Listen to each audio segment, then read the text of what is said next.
Hello everyone, this is Tej Bahadur Singh, and as you know, we are here discussing Labor Law Part 2, which is provided in LLB 5th semester, LLB honors course in 6th semester. Labour law part 2 में हम unit 2 discuss कर रहे थे। Unit 2 में हमने maternity benefit act discuss कर चुके हैं और हम डिस्कस कर रहे थे इस टाइम पे payment of gratuity act 1972। Payment of gratuity act 1972 में हमने इनिशियल पोर्शन डिस्कस कर लिया था, ठीक है। इसकी एप्लीकेबिलिटी डिस्कस कर लिया था कि एक्ट कहाँ कहाँ एप्लीकेबल होता है। इसके सैलिएंट फीचर्स हम डिस्कस कर चुके हैं, ठीक। इसके अलावा हमने ये डिस्कस कर लिया था कि एलिजिबिलिटी क्या होती है ग्रेजुटी के लिए, टाइटल्ड होने के लिए। कॉन्टीन्यूअस सर्विस किसको कहते हैं, ठीक है। From today we will discuss calculation of amount of gratuity, okay. उसके बाद पेमेंट ऑफ ग्रेजुटी हम डिस्कस करेंगे आज। कंपलसरी इंश्योरेंस को डिस्कस करेंगे और 4 फीचर ऑफ ग्रेजुटी भी डिस्कस करेंगे और कोशिश करेंगे कि एग्जम्पशन फ्रॉम टैक्स भी डिस्कस कर लें, ठीक है। उसके अलावा हम स्टार्ट करते हैं calculation of amount of gratuity. Calculation of amount of gratuity को हमने कल डिस्कस किया था थोड़ा सा। इसको और आगे देखते हैं, डिस्कस करते हैं। इसी में थोड़ा सा पोर्शन इसका बचा हुआ था, इसको देखते हैं कैसे इसको वो करते हैं। Calculation of amount of gratuity में इसमें आप देख सकते हैं इसके सीधे फार्मूले पर आते हैं, ठीक है। थ्योरेटिकल पोर्शन हमने कल डिस्कस किया था, तो इसके फार्मूला पर आते हैं। फार्मूला क्या कहता है कि ग्रेजुटी को किस तरह ग्रेजुटी किस तरह से ग्रेजुटी को किस तरह से कैलकुलेट करना चाहिए।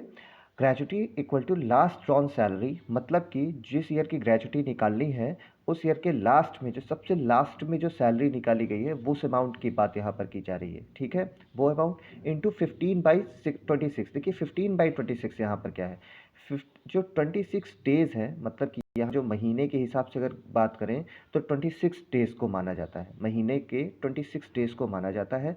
4 दिन छोड़ दिए जाते हैं ग्रेजुटी के लिए। उसके अलावा तो 26 और 15 डेज, जो लास्ट के 15 डेज हैं उसको उसको जो है डिवाइड करते हैं 26 से। तो यहाँ पर जो लास्ट में सैलरी ड्रॉ की गई है into 15/26 into number of year of service. जितने भी साल सर्विस करी है, 5 6 7 8, जितने भी साल, 20 साल तक, जो भी 20 साल तक नहीं, मतलब जितने भी साल सर्विस करी है, तो पूरा इसको कैलकुलेट करके आता है ग्रेजुटी का amount. The ratio 15/26 represent 15 days out of 26 working days in a month. मतलब कि देखिए हमने जैसे बोला कि 26 डेज को काउंट करते हैं मंथ के, तो ये 26 डेज में 15 डेज उन्हीं 26 डेज को मतलब उन्हीं 26 डेज के 15 डेज को रिप्रेजेंट करते हैं, ठीक है। अच्छा, लास्ट ड्रॉन सैलरी में क्या क्या कैलकुलेट होता है, देखिए एक तो बेसिक सैलरी कैलकुलेट होती है प्लस डीए कैलकुलेट होता है, इसमें डियरनेस अलाउंस जिसको कहते हैं, ठीक है। अब इसमें एक चीज़ और भी है, क्या लिखा हुआ है, years of service are rounded down to the nearest full year. मतलब जैसे कि मान लीजिए किसी एम्प्लॉयर ने 20 साल सर्विस की है, 20 साल सर्विस, 20 साल 10 महीने और 25 दिन की सर्विस की है, ठीक है। तो यहाँ पर क्या कहा गया है कि अगर किसी ने 20 साल 10 महीने 25 दिन सर्विस की है तो उसे 20 साल की सर्विस माना जाएगा। यानी कि या तो उसने 21 साल पूरी सर्विस की हो, या फिर अगर उसने 21 साल से कम की सर्विस की है तो उसे 20 साल की ही बेसिस पर कैलकुलेट किया जाएगा, ठीक है।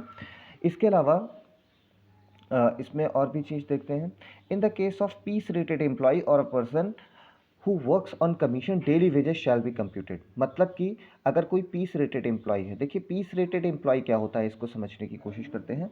पीस रेटेड एम्प्लॉय का मतलब होता है जो वर्क किसी को डेली डेली टास्क बेसिस पे दिया जाता है। जैसे कि मान लीजिए किसी को क्ले पॉट्स बनाने हैं।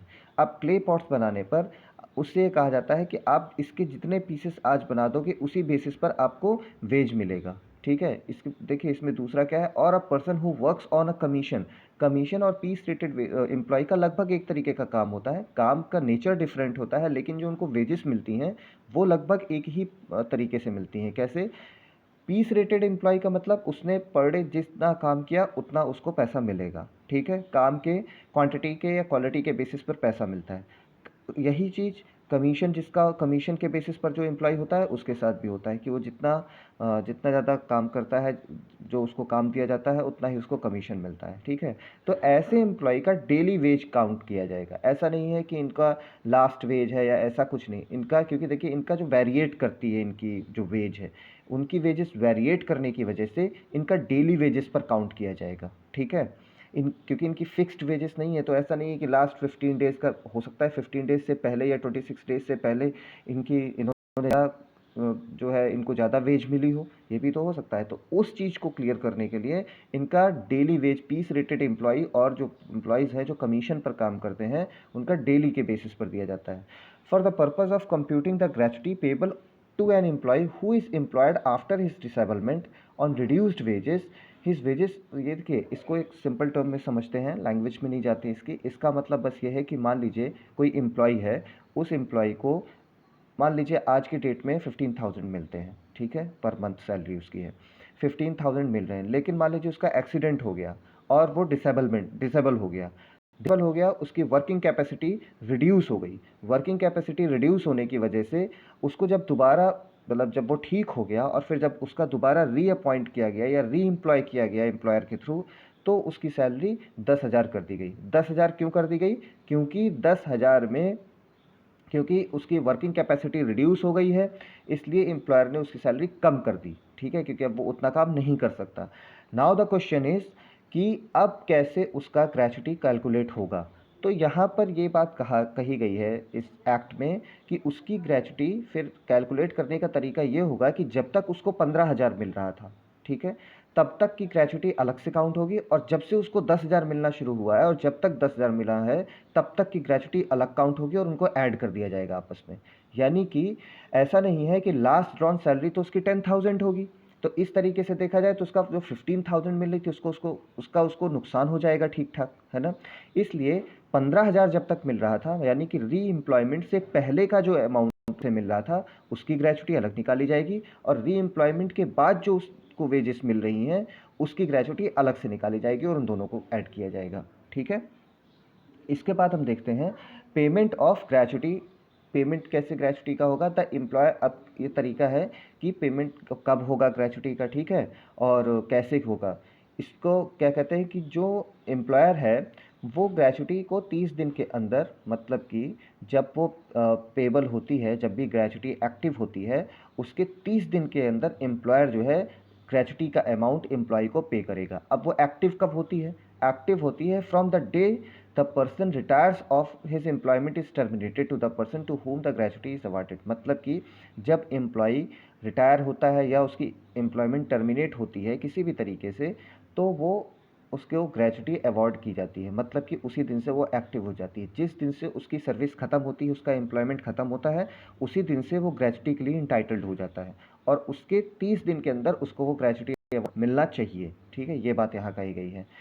इसके बाद if the amount of gratuity payable under this section is not paid by the employer within the period specified, he will have to pay simple interest on it from the date on which the gratuity becomes payable at the rate in coherence with the guidelines laid down by the central government. मतलब यहाँ पर ये बात कही गई है कि अगर कोई पर्सन है उसको ग्रेच्युटी उसके विद इन टाइम नहीं दी गई है, विद इन 30 डेज नहीं दी गई है, तो जो 30 डेज के बाद जो पीरियड होगा पर डे के हिसाब से एम्प्लॉयर के ऊपर एक इंटरेस्ट रेट भी लगने लगेगा, एक इंटरेस्ट भी लगना शुरू हो जाएगा, ठीक है। मानिए कि जैसे आप मान लीजिए मैं एम्प्लॉयर हूँ, मैं किसी की सर्विस टर्मिनेट हुई है वो या फिर वो रिटायर हुआ, और उसके टर्मिनेट होने या रिटायर होने के बाद भी मैं उस पर्सन को 30 दिन के बाद भी 30 दिन तक मुझे ग्रेच्युटी पेमेंट दे देना चाहिए उसके रिटायरमेंट के। लेकिन अगर उसके बाद भी मैं उसको नहीं देता हूँ वो पेमेंट, तो क्या होगा कि उसके बाद मेरे ऊपर उसके जो भी उसको अमाउंट देना है उस अमाउंट पर इंटरेस्ट भी लगना स्टार्ट हो जाएगा, और मुझे वो इंटरेस्ट भी पे करना पड़ेगा उसको, ठीक है।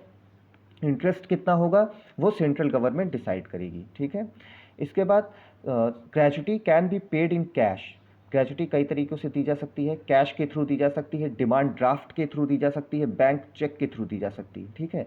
ये डिपेंड करता है कि एम्प्लॉय किस तरह से ग्रेच्युटी को लेना पसंद करेगा। यानी ये डिस्क्रिप्शन एम्प्लॉयर का नहीं है कि वो ग्रेच्युटी किस तरीके से देता है, ये डिस्क्रिशन एम्प्लॉय का है कि वो किस मोड पर, यानी कि वो ड्राफ्ट के थ्रू, बैंक चेक के थ्रू या कैश के थ्रू किस तरह से वो ग्रेचुटी लेना चाहता है। ठीक है, now we come to the compulsory insurance. Compulsory insurance देखते हैं क्या है। कंपल्सरी एक्चुअली एक अमेंडमेंट किया गया था पेमेंट ऑफ ग्रेचुटी एक्ट में, और ये अमेंडमेंट हुआ था 1987 में। ठीक है, और इसमें एक प्रोविज़न ऐड किया गया था जिसमें ये बात कही गई थी कि एक कंपल्सरी इंश्योरेंस होगा, क्या आप कह सकते हैं कि एम्प्लॉयर की लाइबिलिटी होगी। ठीक है, कि वो जो ग्रेचुटी पे करेगा वो एक कंपल्सरी इंश्योरेंस के थ्रू करेगा। ठीक है, वो कंपल्सरी इंश्योरेंस किस पे करेगा, किसके थ्रू करेगा, life insurance corporation of India के थ्रू। ठीक है, life insurance corporation of India 1956 के अंडर पे इस्टेब्लिश किया गया था। और इसके बाद कही गई बात कि देखिए, कुल मिला के अगर इसको इन शॉर्ट या सिंपल लैंग्वेज में देखने की कोशिश करें तो इसमें यह बात कही गई थी कि जो payment of gratuity amendment act आया था 1987 में, उसमें एक क्लॉज ऐड किया गया। उसमें यह बात कही गई कि जो भी ग्रेचुटी देनी होती है, एम्प्लॉयज़ का एक कंपलसरी इंश्योरेंस किया जाएगा। ठीक है, अब वो कंपलसरी इंश्योरेंस या तो वो compulsory insurance life insurance corporation of India के अंडर होगा, LIC जिसे हम कहते हैं, या फिर किसी दूसरा इंश्योरर के थ्रू भी जो है वो इंश्योरेंस करवाया जा सकता है। ठीक, और जो ग्रेचुटी पेमेंट है वो उसी के थ्रू किया जाएगा, यानी कि LIC के थ्रू। जैसे कि हमने पहले भी पढ़ा कि ग्रेचुटी फंड कहाँ से क्रिएट होगा, तो एक तो वो था कि एक जो भी इस्टेब्लिशमेंट है वो इस्टेब्लिशमेंट एक ग्रेचुटी फंड बना सकता है, या फिर किसी इंश्योरेंस कंपनी से वो एक ग्रेचुटी इंश्योरेंस प्लान ले सकता है। हमने पहले पढ़ा है इसको लास्ट लेक्चर में। ठीक है, तो यहाँ पर बात यही की गई है कि वो जो एक प्रोविज़न ऐड किया गया ग्रेचुटी एक्ट में, ये कहा गया कि ये जो इंश्योरेंस प्लान वाली बात है ये एक कंपलसरी प्रोविज़न बनाया गया, और ये कहा गया कि ये कंपलसरी है कि जो भी एम्प्लॉयर है वो एक कंपलसरी इंश्योरेंस लेगा। ठीक है, किस चीज़ के लिए, ग्रेचुटी को देने के लिए। ठीक है, वो इंश्योरेंस किसी से भी लिया जा सकता है, life insurance corporation of India से भी लिया जा सकता है, या किसी दूसरे प्रिस्क्राइब्ड इंश्योरेंस से भी वो प्लान लिया जा सकता है। इसके अलावा ये भी बात कही गई कि जो भी स्टेट गवर्नमेंट या फिर सेंट्रल गवर्नमेंट के अंडर में अगर कोई इस्टेब्लिशमेंट है तो उनके लिए ये कोई अनिवार्यता नहीं है कि वो ऐसा इंश्योरेंस प्लान लें। ठीक है, क्योंकि देखिए वहाँ पर एक श्योरिटी ज़्यादा है कि उनको मिलेगी ही ग्रेचुटी, इसलिए वहाँ पर ऐसे इंश्योरेंस प्लान का नहीं है। जो हम बात करते हैं जो प्राइवेट सेक्टर्स है वहाँ पर उसको थोड़ा सा अनसिक्योर माना जाता है, इस वजह से ये बात यहाँ पर रखी गई है। ठीक है, इसके बाद आते हैं नॉमिनेशन पर। नॉमिनेशन में कहा गया है कि जो भी एम्प्लॉय है जिसने कम 1 साल की सर्विस कम से कम कंप्लीट कर ली है, सेक्शन 6 में कहा गया है ये कि हर वो एम्प्लॉय जिसने कम से कम 1 साल की सर्विस कंप्लीट कर ली है, ठीक है, वो किसी एक पर्सन को नॉमिनेट करेगा। किस लिए नॉमिनेट करेगा कि मान लीजिए उसकी डेथ हो जाती है तो उसका ग्रेचुटी अमाउंट किसे दिया जाए। ठीक है, इस पर्पज से वो एक पर्सन को किसी को नॉमिनेट करेगा। एक पर्सन से ज़्यादा भी पर्सन हो सकते हैं नॉमिनेट करने के लिए, यानी कि वो 2 पर्सन्स को भी नॉमिनेट कर सकता है। ठीक है, और अपनी एम्प्लॉयमेंट के टाइम पर एम्प्लॉय जो है मतलब एम्प्लॉयमेंट के टाइम पर या किसी भी टाइम पर, देखिए एम्प्लॉयमेंट के टाइम पर इसलिए क्योंकि एम्प्लॉयमेंट के बाद ही तो ग्रेचुटी मिल जाती है, तो वो जो पर्सन है एम्प्लॉय है वो किसी भी टाइम पर नॉमिनीज़ के नाम बदल सकता है, यानी कि नॉमिनीज़ को चेंज भी कर सकता है। ठीक है, तो इसमें मेन चीज़ हमें क्या मिलती है कि 1 साल की सर्विस के अंदर उसे 1 साल की सर्विस के बाद, तो इसमें एक कंडीशन है 1 ईयर सर्विस। ठीक है, उसके बाद वो he is required to give the name of his nominee. ठीक है, कि अगर उसकी डेथ हो जाती है तो वो किसको नॉमिनेट करेगा कि उसे वो ग्रेचुटी अमाउंट दिया जाए। ठीक है, वो नॉमिनी 1 हो सकते हैं, 2 हो सकते हैं, 3 हो सकते हैं, कितने भी हो सकते हैं। ठीक है, और नॉमिनी के नाम भी वो चेंज कर सकते हैं बाद में। ठीक, उसके लिए बस उसे एम्प्लॉयर को एक रिटन नोटिस देना पड़ेगा नाम अगर चेंज करना है तो। ठीक है, मान लीजिए कोई नॉमिनी नहीं है, तब सेक्शन 6 में क्या प्रोविज़न है उसके लिए, तो वो उसको ग्रेचुटी अमाउंट, फिर अगर उसकी डेथ होती है तो ग्रेचुटी अमाउंट उसके लीगल हेयर को दिया जाएगा जो भी डिसीज्ड एम्प्लॉय है। ठीक है, और अगर लीगल हेयर माइनर है, मान लीजिए लीगल हेयर है उसका और वो माइनर है, तो यहाँ पर जो कंट्रोलिंग अथॉरिटी होगी उस कंट्रोलिंग अथॉरिटी के पास वो ग्रेचुटी अमाउंट डिपॉजिट कर दिया जाएगा। ठीक है, और वो ग्रेचुटी अमाउंट जब डिपॉजिट कर दिया जाएगा तो वो कंट्रोलिंग अथॉरिटी किसी भी प्रेस्क्राइब्ड मैनर पर या फिर वो in the interest of the minor minor जो भी है उसके इंटरेस्ट में कहीं भी उस पैसे को इन्वेस्ट कर दिया जाएगा, और जब वो माइनर मेजर हो जाएगा तब फिर उसे वो अमाउंट विद जो भी उसका इंटरेस्ट के साथ जो भी उसका ऐड हुआ है अमाउंट, पूरा अमाउंट उठा के उसको दे देंगे। ठीक है, ये सेक्शन 6 में कहा गया है। इसके बाद आते हैं four feature of gratuity. Four feature क्या होता है, ग्रेच्युटी को फोरफीट कैसे किया जाता है, कब ग्रेच्युटी कब फोरफीट हो जाती है, यानी कि कब वो ग्रेच्युटी के लिए इंटाइटल नहीं होता है एम्प्लॉय। तो अगर हम ये देखें कि बेसिकली ग्रेच्युटी तब द एम्प्लॉयर कैन विदहोल्ड और फोरफीट ग्रेच्युटी होली और partially even if employee has completed 5 year if the employment of the said employee has been terminated, disorderly conduct or any other misdemeanor or an act tantamount to violence provided that such offense is committed by him in the course of employment। मतलब कि मान लीजिए कोई employ है, उस employ ने कोई ऐसा कंडक्ट किया है जिसे डिसऑर्डरली कंडक्ट कहते हैं, यानी कि उस एम्प्लॉयमेंट के ऑर्डर या फिर जो अनुशासन होता है उसको बिगाड़ते हुए उसने ऐसा कोई कंडक्ट किया है, ठीक, या फिर कोई ऐसा मिसडिमेन्योर किया है या फिर कोई वायलेंस किया है। ठीक है, तो अगर ऐसा कोई कंडक्ट है तो भले ही वो अपनी सर्विस के 5 साल कंप्लीट कर चुका हो, फिर भी उसको जो है वो ग्रेच्युटी अमाउंट उसका फोरफीट किया जा सकता है। ठीक है, उसके अलावा कि जो भी है ये सब कब होना चाहिए, जो भी ऐसे कंडक्ट है ये एम्प्लॉयमेंट के टाइम पर होने चाहिए, आउट ऑफ एम्प्लॉयमेंट नहीं होना चाहिए। अगर आउट ऑफ एम्प्लॉयमेंट है तो ग्रेच्युटी उसकी फोरफीट नहीं की जा सकती। ये सारे एक्ट जो है होने चाहिए जब एम्प्लॉयमेंट का टाइम चल रहा है। ठीक है, उसके अलावा हम देखेंगे exemption from tax. Exemption from tax में क्या है कि टैक्स से एग्जम्पशन मिलता है ग्रेच्युटी अमाउंट को, या फिर उस ग्रेच्युटी अमाउंट पर भी टैक्स लगाया जा सकता है। तो यहाँ पर यह बात कही गई है कि taxability of gratuity depends of the recipients job. मतलब कि जो एम्प्लॉय है उसकी जॉब का क्या नेचर है, उसकी जॉब कैसी है, किस स्टेटस की है, क्या लिविंग स्टैंडर्ड है, इस पर डिपेंड करता है कि उसकी ग्रेच्युटी पर टैक्स लगेगा या लगेगा।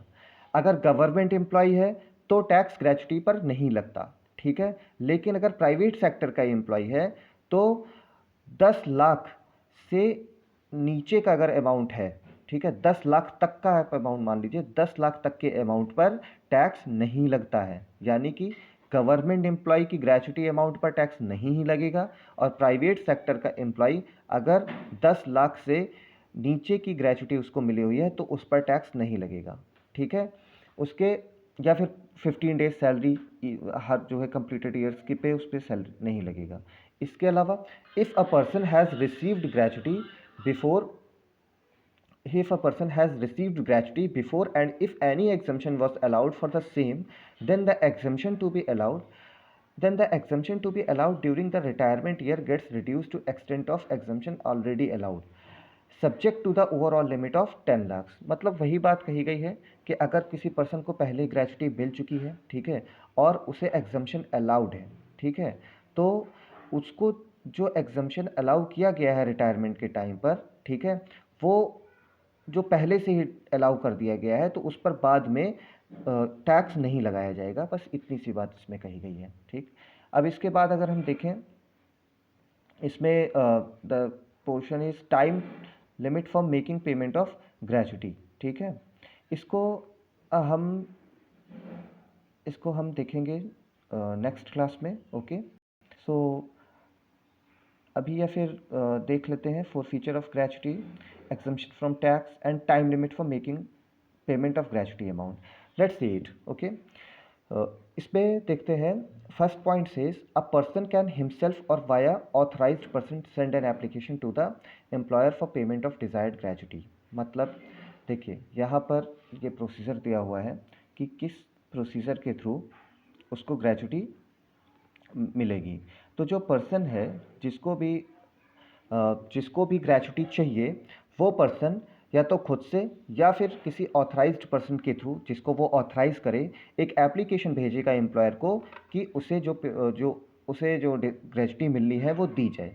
Second point talks about as soon as gratuity becomes payable, जैसे ही ग्रेच्युटी पेबल होती है उसे एम्प्लॉयर क्या करेगा, सबसे पहले कैलकुलेट करेगा और उसके अलावा एम्प्लॉयर क्या करेगा, एक नोटिस देगा राइटिंग में जो पर्सन जिसको ग्रेच्युटी देनी है उसको और कंट्रोलिंग अथॉरिटी को, और उस नोटिस में वो अमाउंट स्पेसिफाई करेगा जो कि ग्रेच्युटी में दिया जाना है। मतलब कि सबसे पहले एक एप्लीकेशन भेजी जाएगी एम्प्लॉय या उसके किसी ऑथराइज्ड पर्सन के थ्रू एम्प्लॉयर को, फिर एम्प्लॉयर कैलकुलेट करेगा कि कितनी ग्रेच्युटी दी जानी है, और इस पर्पज़ से वो ये इन्फॉर्मेशन जो अमाउंट ऑफ ग्रेच्युटी है वो उससे रिलेटेड एक नोटिस भेजेगा कंट्रोलिंग अथॉरिटी को, और एम्प्लॉय को भी बताएगा कि आपको इतनी ग्रेच्युटी दी जानी है। ठीक है। उसके बाद जो थर्ड पॉइंट इसका कहता है कि जो एम्प्लॉयर है वो 30 दिन के अंदर ग्रेच्युटी पे करेगा। ठीक है। कब से? जब से वो पेबल है पर्सन एम्प्लॉय को। ये हम इसके बारे में एक्ट अभी डिस्कस कर चुके हैं पहले कि जब से वो पेबल होगी ग्रेच्युटी, तब से वो 30 दिन के अंदर उसको पे कर देगा। द फेल्यूर टू पे ग्रेच्युटी अमाउंट, अगर मान लीजिए ग्रेच्युटी अमाउंट फेल हो जाता है पे करने में, तब क्या होगा? यहाँ पर देखिए इसके बाद इससे हम जो यहाँ से लास्ट तक हम नेक्स्ट लेक्चर में डिस्कस करेंगे। नेक्स्ट लेक्चर में हम ये भी डिस्कस करेंगे कि आपके जो क्वेश्चंस आते हैं एग्जामिनेशन पॉइंट ऑफ व्यू से, वो कौन कौन से important questions. Okay, till then thank you.